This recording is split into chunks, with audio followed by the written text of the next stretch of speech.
In November 2024, Jaguar released a 30-second ad. No cars, no engines, no driving. Just models in bizarre outfits walking through a pink desert. The internet ripped it apart.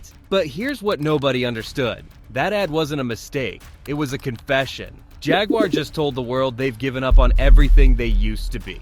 And the real story is far worse than a bad commercial. Let me show you what actually killed a 90-year-old brand. First, let's talk numbers, because this is where the panic started. In 2018, Jaguar sold 180,000 cars worldwide. By 2023, 67,000. That's a 63% collapse. Before the ad, before the rebrand, before any of this controversy. Jaguar was bleeding out in silence. The ad just ripped off the bandage. 3 things caused this, and the third one reveals why they torched their own brand. Problem 1, they had the future in their hand and dropped it. 2018, Jaguar launches the I-Pace. Fully electric, wins World Car of the Year, beats Tesla to market in the luxury EV space. Critics were stunned. A legacy British automaker ahead of Silicon Valley?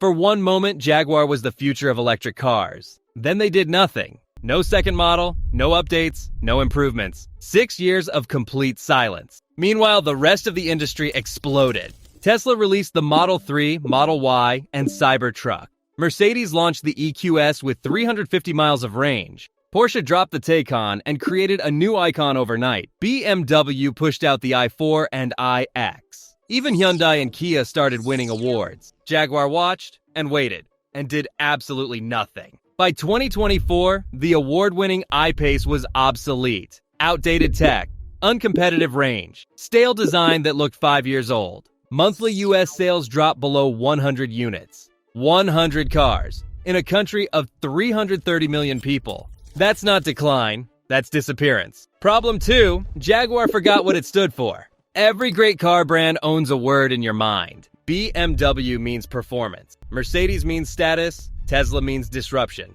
Porsche means precision. What does Jaguar mean? Silence, because there's no answer. They spent 20 years chasing trends, sporty cars to compete with BMW, luxury sedans to fight Mercedes, SUVs because everyone else had them, compact models to attract younger buyers. They built cars for every market segment and stood for nothing in any of them. Here's why that's fatal. When your brand has no identity, you compete on price alone. And Jaguar's prices made no sense for what you got. A Jaguar XF costs the same as a BMW 5 Series, but the BMW holds its value.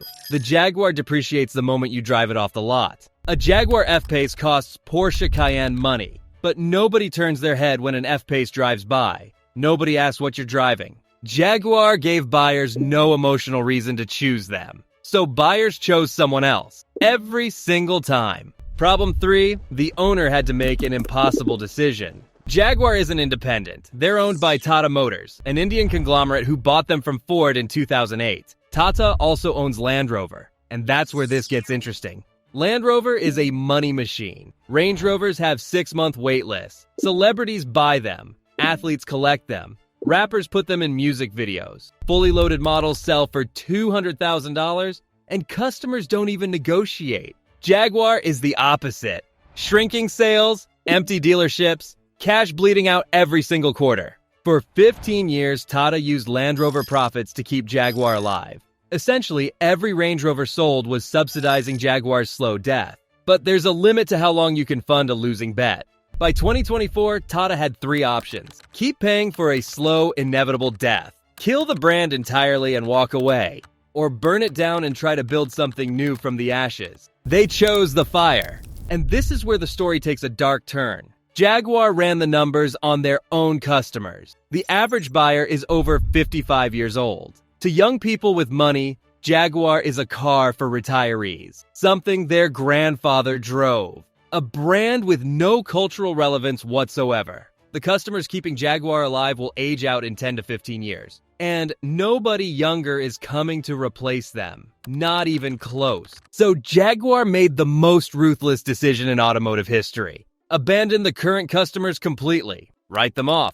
That pink desert ad? It wasn't bad marketing. It was a deliberate goodbye. A message to longtime Jaguar owners. This brand is no longer for you. We don't want you anymore. They deleted their entire Instagram. every heritage photo, every classic E-Type and XJ decades of history. Erased overnight, they killed every current model. The sedans, the SUVs, the sports cars, all discontinued, all gone. And they announced a completely new direction. Starting 2026, Jaguar will only make electric vehicles. Starting price, $127,000. They're not competing with BMW or Mercedes anymore. They're going after Bentley, Aston Martin, the lower end of Rolls-Royce. Fewer cars, much higher prices, completely different buyers. New logo, new design language, new dealership experience, new identity. It's not a rebrand, it's a resurrection attempt. But here's the problem. Resurrections almost never work in the car industry. Oldsmobile tried to reinvent themselves in the 1990s. Younger, sportier, different. GM shut them down in 2004 after 107 years of existence. Lincoln has been relaunching for 2 decades straight. New designs, celebrity endorsements, fresh marketing. They're still irrelevant in the luxury conversation. Cadillac introduced an entirely new lineup with new names. CT4, CT5, Lyric. They still can't shake their reputation as cars for elderly golfers. The pattern is brutally clear. Once a car brand loses its meaning, it rarely ever gets it back. And Jaguar isn't just tweaking their image. They're changing everything simultaneously. Price, customer base, product lineup, design philosophy, brand meaning, all at once. With no new cars to show yet, no proof any of it works. Just a widely mocked ad and a promise. The odds are terrible. But here's what makes this story fascinating. Jaguar had no good options left. Stay the course? Dead by 2030. Mathematically certain. The trend line was clear. Kill the brand, surrender a 90-year legacy, and admit total defeat.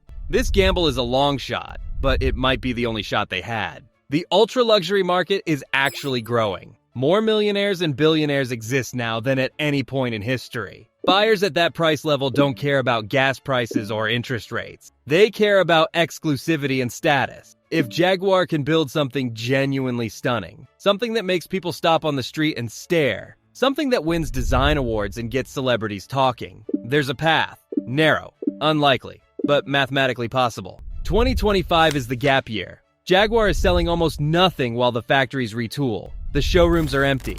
The brand exists only as a question mark and a punchline. 2026 is the verdict. The first new Jaguar debuts. The world finds out if this was genius or delusion. If the car is breathtaking, the memes die instantly. Everyone pretends they believed in the vision all along. If it disappoints, Tata pulls the plug.